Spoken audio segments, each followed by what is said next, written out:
Hello, everyone. It is great to be back yet another week. Excited about today's article, the information we're going to talk about today. So thanks for stopping by. Thanks for sharing a little bit of your time. I appreciate you checking out my videos and my socials. With that said, I want to feature today an article by Ben Carlson from A Wealth of Common Sense. And in his article, he really starts by outlining a recent article in The Atlantic, which is fantastic. I'm going to put a link to both Ben's article and to the one in the Atlantic. And the title for the one in the Atlantic is The Antisocial Century. And it's amazing. And then Ben did a great job dovetailing off of that article to talk about the impact on housing. That's really what I want to talk about today, the impact on housing. But first, let's look at that Atlantic article. So here's the article in Atlantic. You can see it's called The Antisocial Century. It is packed full of fascinating data. And you certainly click on the link and check it out.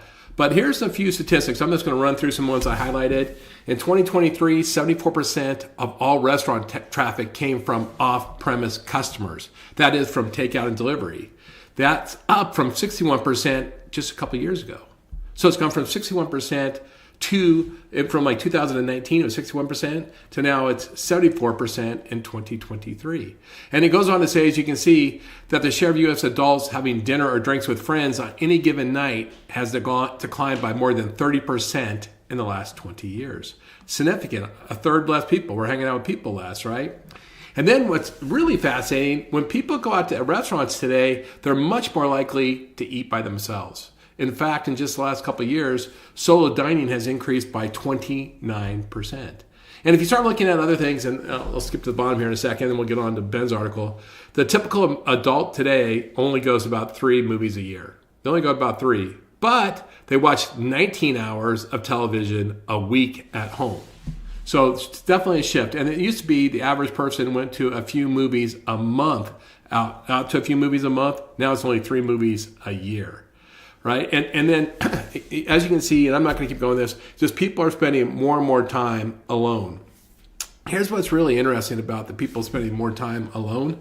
The thing that is interesting about that is even though they're spending more time alone, loneliness has actually stayed pretty flat. The people that say, I felt lonely yesterday, has stayed relatively flat for the last decade, even as they're spending less time with people.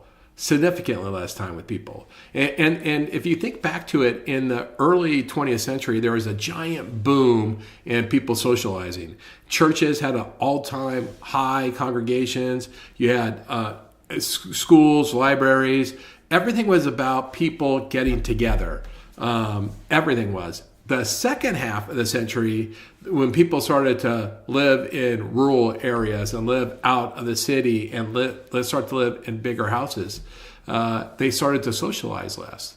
And you want to know something? Today, the average husband and wife will spend more time watching TV and not talking with one another, 4 times as much time watching TV and not speaking to one another than they do speaking to each other.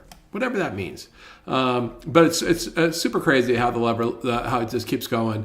Now, the other thing is we started to get more leisure time. We started working less hours. In fact, we gained about 6 hours of leisure time in the second half of the century, and we deployed all of that extra leisure time to watching TV. And now, of course, it's far worse because people are looking at their telephones and their screens, and kids are now spending something like 270 minutes a day during the week on screen time. It's over 350 on the weekend.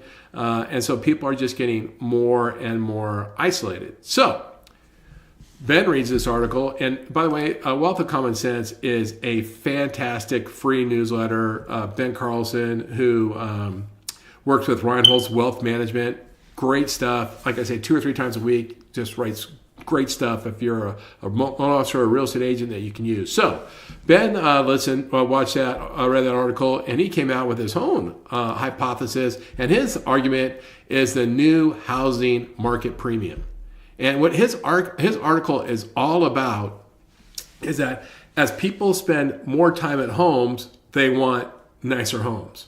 And so as people spend more time at home, what happened in that time as we've evolved to spending more and more time at home, we started to want bigger houses and more amenities. We want a home office. We want a 3-car garage. We want a home gym. We want a resort-style backyard because we come home and we stay at home. And that's what happens. And the other phenomenon that's happened is in 1950, the average home size was 983 square feet, just under 1,000 square feet. By 1970, it was 1,500 square feet, so it increased by 50%. At the end of 2023, it was 2,230 feet. So we've gone from under 1,000 to 2,230 feet. Now, what's really interesting about that, in that same time, family size has almost dropped in half. We now have far fewer people living in these much bigger homes. Interesting, right? And in fact, by the way, in 1970, only about 25% of houses had 4 bedrooms, and only 40% of them had more than 1.5 bathrooms. Right? Today, over half of all homes have 4 bedrooms, and 96% have at least 2 bedrooms. Right? And by the way, 33% come with 3-car garages. We have much bigger houses to house fewer people. We have much nicer houses, and our houses are now destinations for us to hide away from other people. And it's really fascinating. So Ben's article is great. And what Ben goes on to say is, look, this is going to continue, and especially with technology. People are going to want more and more amenities. They're going to continue to isolate at home, and that what will happen is that there's going to continue to be a premium to some of these amenities, and that's what he argues in his paper. So now, if you're a real estate and mortgage professional, what's that mean to us?